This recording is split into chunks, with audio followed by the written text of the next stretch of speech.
Shalom, selamat bertemu kembali dalam channel YouTube saya, Pendeta Agnes N. Saragih. Kasih karunia Allah menyertai kita semua dimanapun berada. Pada saat ini kita akan kembali mendengarkan firman Tuhan yang akan menjadi kekuatan di dalam kehidupan kita. Bahkan kita juga boleh semakin mengenal Allah dan kebenarannya melalui kesetiaan kita dalam mendengarkan firman Tuhan. Untuk itu mari kita persiapkan hati dan pikiran kita. Kita bersatu di dalam doa. Bapa di dalam surga, Allah sang pemilik kehidupan kami, terima kasih untuk kesempatan pada saat ini. Kami akan mendengarkan firman-Mu. Tuhan memberkati kami, sehingga kami boleh semakin mengenal Tuhan di dalam kebenaran. Terima kasih ya Bapa. Dalam nama Tuhan Yesus kami berdoa. Amin. Firman Tuhan yang menyapa kita pada saat ini diambil dari Yeremia 22 ayat 1 sampai dengan 9. Akan dibacakan untuk kita semua. Beginilah firman Tuhan. Pergilah ke istana Raja Yehuda dan sampaikanlah di sana firman ini. Katakanlah, dengarlah firman Tuhan, hai Raja Yehuda yang duduk di atas tahta Daud. Engkau, pegawai-pegawaimu, dan rakyatmu yang masuk melalui pintu-pintu gerbang ini. Beginilah firman Tuhan, lakukanlah keadilan dan kebenaran. Lepaskanlah dari tangan pemerasnya, orang yang dirampas haknya. Janganlah engkau menindas, dan janganlah engkau memperlakukan orang asing, yatim, dan janda dengan keras. Dan janganlah engkau menumpahkan darah orang yang tak bersalah di tempat ini. Sebab, jika kamu sungguh-sungguh melakukan semuanya itu, maka melalui pintu-pintu gerbang istana ini akan berarak masuk raja-raja yang akan duduk di atas tahta Daud dengan mengendarai kereta dan kuda. Mereka itu pegawai-pegawainya dan rakyatnya. Tetapi jika kamu tidak mendengarkan perkataan-perkataan ini, maka aku sudah bersumpah demi diriku, demikianlah firman Tuhan, bahwa istana ini akan menjadi reruntuhan. Sebab beginilah firman Tuhan mengenai keluarga Raja Yehuda. Engkau seperti Gilead bagiku, seperti puncak gunung Libanon. Namun pastilah aku akan membuat engkau menjadi padang gurun, menjadi kota yang tidak didiami orang. Aku akan menetapkan pemusnah-pemusnah terhadap engkau, masing-masing dengan senjatanya. Mereka akan menebang pohon aras pilihanmu dan mencampakkannya ke dalam api. Dan apabila banyak bangsa melewati kota ini, maka mereka akan berkata seorang kepada yang lain, mengapakah Tuhan melakukan seperti itu kepada kota yang besar ini? Orang akan menjawab, oleh karena mereka telah melupakan perjanjian Tuhan, Allah mereka, dan telah sujud menyembah kepada Allah lain dan beribadah kepadanya. Shalom, jemaat yang dikasihi Tuhan, salam sehat, salam sukacita bagi kita semua. Jemaat yang dikasihi Tuhan, tindakan ketidakadilan dan kejahatan telah menjadi hal yang dipertontonkan di bumi ini. Tanpa kita sadari, ini terjadi dalam kehidupan kita, di mana orang tidak segan-segan lagi untuk melakukan kejahatan, bertindak tidak adil, bahkan merugikan orang lain untuk memperkaya diri sendiri, untuk mencari keuntungan diri sendiri. Pada saat ini firman Tuhan akan menuntun kita sebagai jemaat Tuhan, sebagai orang yang percaya kepada Tuhan, sebagai para pemimpin dan pengikut Kristus, untuk merenung bagaimana keberadaan dan kehadiran kita dalam kehidupan ini. Dalam teks khotbah ini, ada seorang tokoh yang memiliki ketaatan dan kesetiaan yang luar biasa kepada Allah. Dia adalah Yeremia. Seorang nabi yang menerima panggilan Allah di usia yang sangat muda. Ketaatan dan kesetiaan Yeremia kepada Allah tidak membuat dia gentar untuk menyerukan kebenaran. Berkali-kali, dengan tiada henti, Yeremia menyuarakan pertobatan di tengah-tengah kehidupan bangsa Israel pada saat itu. Menyuarakan suara pertobatan di tengah-tengah kehidupan para raja, para pemimpin, agar mereka bertobat dan berbalik kepada Allah. Sampai-sampai bangsa Israel memiliki niat untuk membunuh Yeremia karena mereka bosan jenuh mendengar nubuatan-nubuatan Yeremia. Namun, Nabi Allah itu tidak takut. Yeremia tidak takut terhadap ancaman dan kematian. Luar biasa sekali ya jemaat Tuhan. Yeremia tetap mengerjakan panggilannya sebagai pembawa pesan Allah. Keberanian dan kesiapan Yeremia dalam menghidupi panggilan Allah menjadi teladan iman bagi kita semua. Bahkan ini juga menjadi bahan perenungan untuk mengoreksi panggilan Allah dalam kehidupan kita sebagai jemaat, sebagai pemimpin agama, sebagai pemimpin pemerintahan atau pemimpin dimanapun berada. Sudahkah kita menghidupi panggilan itu? Atau kita pura-pura tidak tahu, atau kita tidak merasa bahwa itu adalah bagian penting dalam hidup kita? Mari kita jawab masing-masing di dalam hati kita, pribadi lepas pribadi. Jemaat yang dikasihi Tuhan, ada 3 bagian yang akan kita pelajari dan renungkan bersama dalam teks firman Tuhan pada saat ini. Yang pertama pada ayat 1 sampai dengan ayat 3. Lakukanlah keadilan dan kebenaran. Dasar dari kalimat yang diserukan Yeremia adalah kehidupan raja dan bangsa Israel yang jauh dari kehendak Allah. Sebagai bangsa yang telah dipelihara, dituntun, diselamatkan, ternyata mereka berbalik dan menjauh dari Allah. Ini seperti kacang lupa akan kulitnya. Mereka melakukan tindakan kesia-siaan dengan mempersembahkan korban kepada Baal. Percaya, beribadah kepada dewa dan Baal. Mengapa hal ini bisa terjadi? Ini menjadi sebuah pertanyaan bagi kita. Karena raja sebagai pemimpin telah melakukan hal yang semena-mena.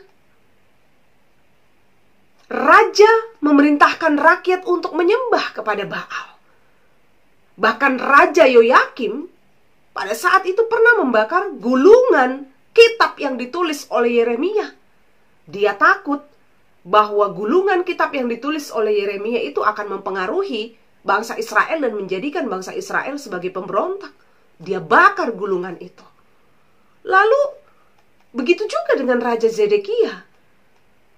Mempersembahkan anak-anak kepada dewa sebagai korban persembahan.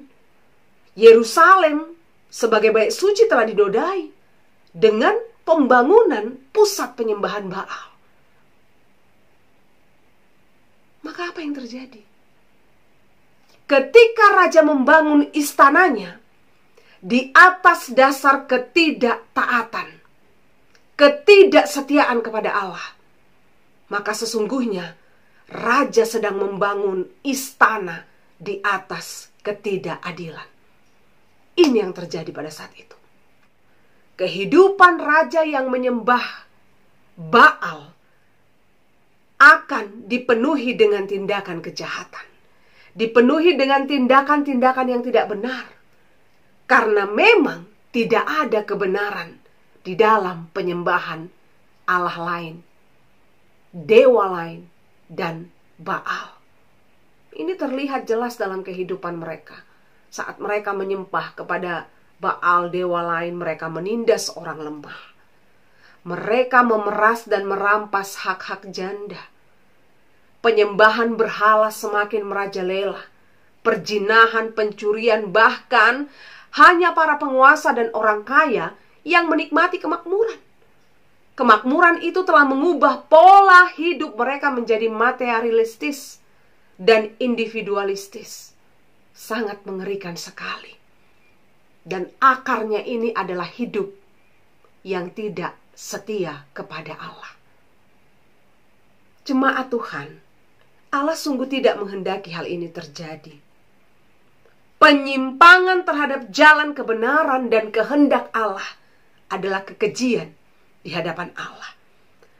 Namun lagi-lagi kita melihat di dalam kasih-Nya Allah mengutus Yeremia. Kehadiran Yeremia di tengah-tengah bangsa Israel tentu menjadi alat atau cara Allah untuk memulihkan bangsa itu. Mengarahkan, menuntun bangsa itu untuk kembali kepada jalan yang benar. Dengan penuh keberanian, Yeremia menyampaikan seruan pertobatan. Berkali-kali bahkan dengan tiada henti seruan itu disampaikan Yeremia kepada pemimpin Yehuda, juga bangsa Israel. Sangat memprihatinkan sekali. Jika bangsa Israel, bangsa yang telah diselamatkan, dipelihara Allah itu menjadi buta dan tuli terhadap kebenaran dan kasih Allah. Mereka bertuhan, namun tidak beriman. Mereka tetap merampas dan menindas orang lemah. Mereka tetap menyembah kepada Baal dan menumpahkan darah orang tidak berdosa. Kemudian pada ayat yang keempat sampai dengan ketujuh, bagian yang kedua, Allah yang berdaulat itu menyatakan kasih dan keadilannya. Saya memakai kata kasih dan keadilan. Jemaat yang dikasihi Tuhan, pada ayat 4 sampai dengan 5 Yeremia kembali meyakinkan mereka untuk berbalik kepada Allah. Kesungguhan untuk datang kepada Allah, beribadah kepada Allah, dan melakukan keadilan dan kebenaran sebagai wujud dari peribadahan dan ketaatan mereka akan mendatangkan kemakmuran dan kejayaan bagi istana dan bangsa Israel. Namun ketika mereka melakukan kejahatan, maka akan terjadi keruntuhan di istana. Bahkan pada ayat 6 disebutkan bahwa kehidupan mereka diumpamakan seperti Gilead.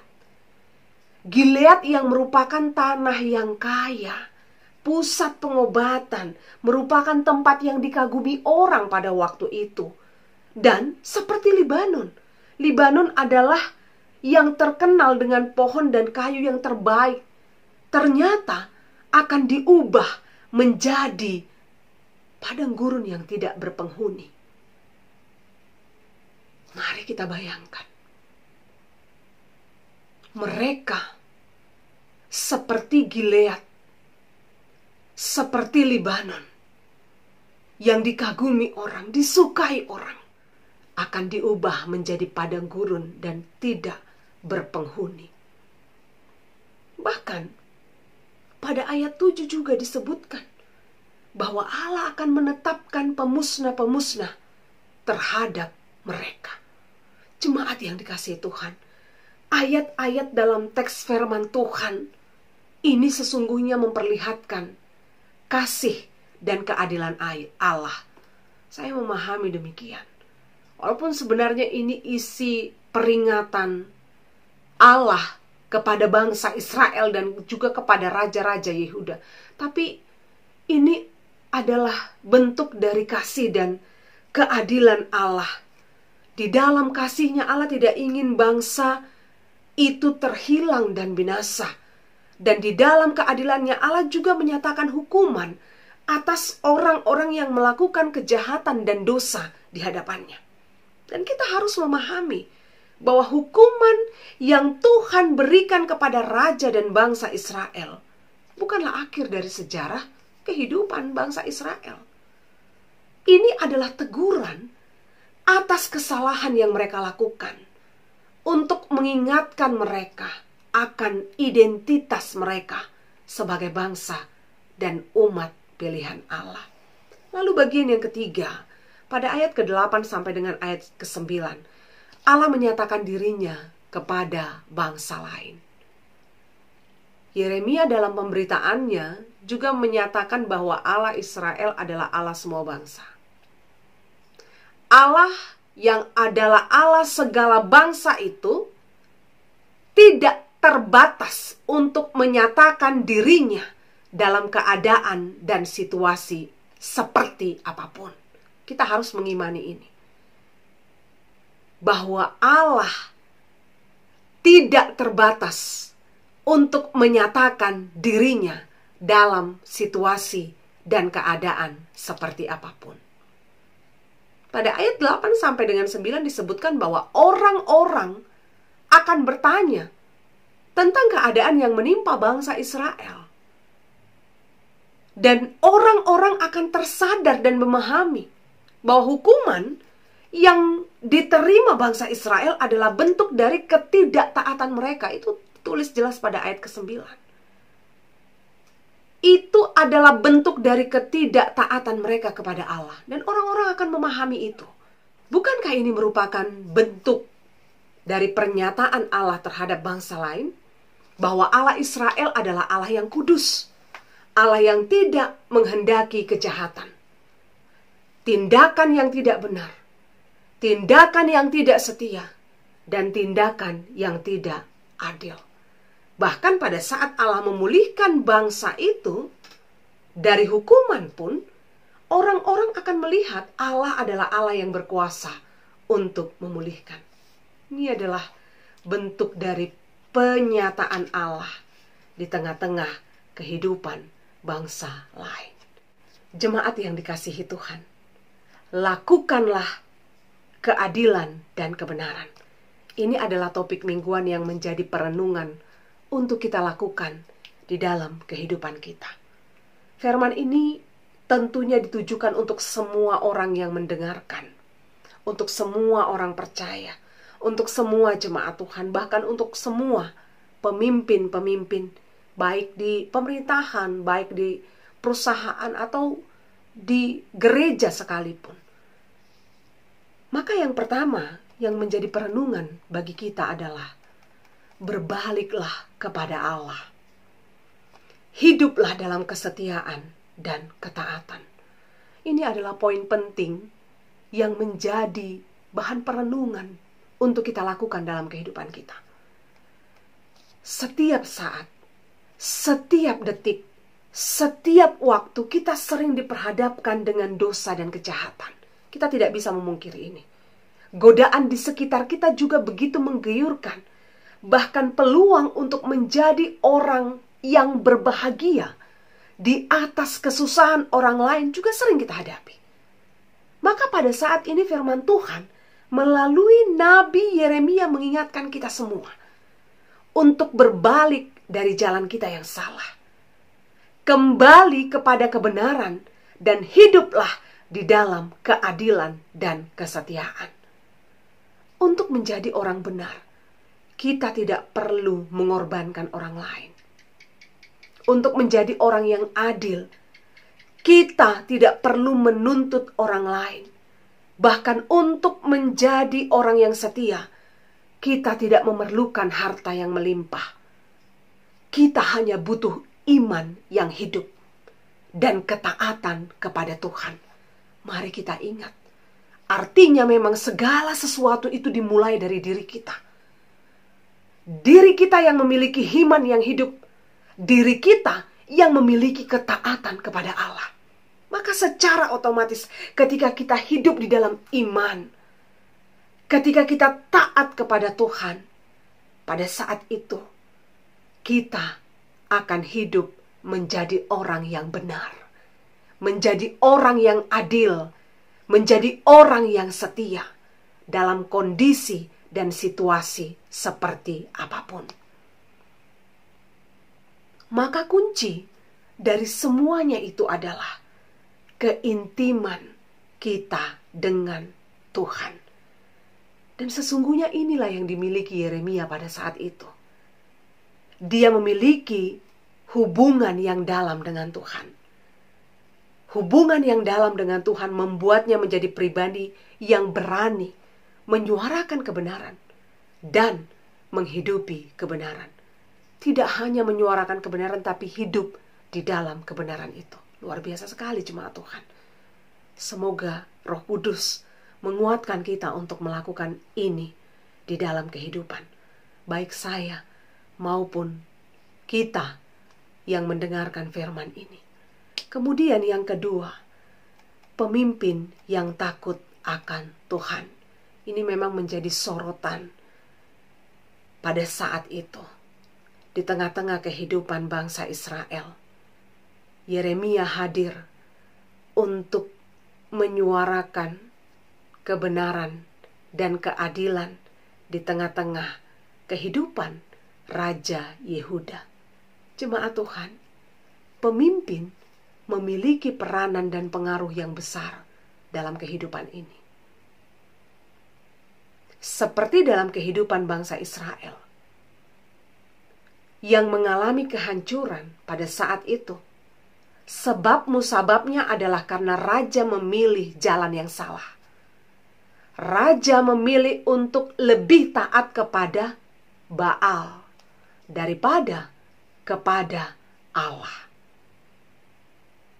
Ketaatan kepada Baal membuat raja hidup di dalam ketamakan, kerakusan, mementingkan diri sendiri, memeras, menindas orang yang lemah, dan sama sekali tidak memikirkan kesejahteraan rakyatnya. Jemaat Tuhan, bukankah seharusnya raja atau pemimpin melindungi orang yang lemah? Bukankah seharusnya pemimpin memikirkan kesejahteraan rakyat dan menegakkan keadilan bagi rakyatnya? Ya, saya rasa semua kita akan menjawab seharusnya memang demikian. Jemaat Tuhan, saya percaya ketika seorang pemimpin hidup takut akan Tuhan, maka pemimpin juga akan takut untuk melakukan tindakan yang tidak benar, tindakan yang tidak adil, tindakan yang tidak sesuai dengan kehendak Allah. Maka dengan demikian, hilanglah penindasan, hilanglah pemerasan, hilanglah perampasan terhadap hak-hak orang lemah. Mari kita renungkan, jemaat yang dikasihi Tuhan, apa yang sudah dilakukan Allah melalui Tuhan Yesus Kristus. Dia datang untuk semua orang tanpa memilih, tanpa terkecuali. Untuk orang yang lemah. Dia datang untuk orang yang terabaikan. Dia datang untuk orang yang tak berpunya. Dia datang untuk orang yang susah. Yesus datang untuk semua orang. Kedatangan Yesus telah membawa harapan bagi orang-orang yang tidak berdaya dan kehilangan arah tujuan. Dan harapan kita adalah keberadaan para pemimpin yang ada di dunia ini, di negara ini, di masyarakat, di gereja, di keluarga, bisa memberi pengaruh yang baik dan benar. Ini adalah harapan kita bersama di dalam kehidupan ini. Sehingga ketika seorang pemimpin hidup takut akan Tuhan, melakukan keadilan, melakukan kebenaran, maka hukum tidak dibolak-balik karena kekuasaan dan kekayaan. Sebab di negara ini, yang benar terkadang bisa menjadi salah, dan yang salah terkadang bisa menjadi benar. Karena kekuasaan, karena jabatan, dan karena harta. Ketika harta jabatan sudah bermain, ya begitulah. Kebenaran bisa jadi salah. kesalahan bisa jadi benar. Semua dibolak-balikkan. Dan itu terjadi di tengah-tengah kehidupan kita, di tengah-tengah sekitar kita pada saat ini. Maka siapapun kita, dimanapun kita, sebagai pemimpin pemerintah, sebagai pemimpin perusahaan, pemimpin agama, dan lain-lain, mari lakukan keadilan dan kebenaran dengan hidup takut akan Tuhan. Dan kepada semua jemaat Tuhan yang mendengarkan firman ini, mari kita bersama-sama berdoa untuk semua para pemimpin. Bawa mereka dalam doa kita, sehingga Allah boleh tetap bekerja dalam kehidupan mereka dengan cara dan kuasa Allah sendiri. Amin. Kita bersatu di dalam doa. Bapa di dalam surga, terima kasih untuk firman yang sudah kami dengarkan. Kami tahu untuk melakukan kebenaran dan keadilan adalah hal yang sulit. Tetapi kami percaya kuasa Tuhan akan menolong kami. Kuasa Tuhan akan memampukan kami untuk terus berjuang menjadi saksi Kristus, menyuarakan kebenaran dan keadilan. Terima kasih ya Tuhan. Berkati, tuntun, dan peliharalah para pemimpin yang ada di negara kami ini, yang ada di masyarakat, di tengah-tengah gereja, bahkan di tengah-tengah keluarga, dan dimanapun ya Tuhan. Pakailah setiap pemimpin untuk bekerja takut akan Tuhan, untuk memperlihatkan tugas dan tanggung jawab mereka sebagai pelayanan mereka kepada Tuhan. Terima kasih ya Bapa. Berkati juga dunia ini ya Tuhan. Kami terus berdoa Tuhan, pulihkan dunia kami dari virus corona. Tidak tahu lagi ya Tuhan bagaimanakah cara kami, apa yang harus kami lakukan. Terkadang kami takut dan khawatir, tapi kami sungguh percaya di dalam Tuhan kami boleh melihat hikmat Tuhan, sehingga kami boleh beradaptasi dengan virus corona pada saat ini. Kuatkan dan teguhkanlah pemerintahan kami. Berikan mereka kesehatan untuk aparat keamanan, untuk para medis, untuk semuanya ya Tuhan. Sehingga kami semua boleh menjadi pemenang melawan virus corona ini. Terpuji termulialah Engkau ya Allah. Di dalam nama Tuhan Yesus kami berdoa. Amin. Shalom bagi kita semua. Tuhan Yesus memberkati.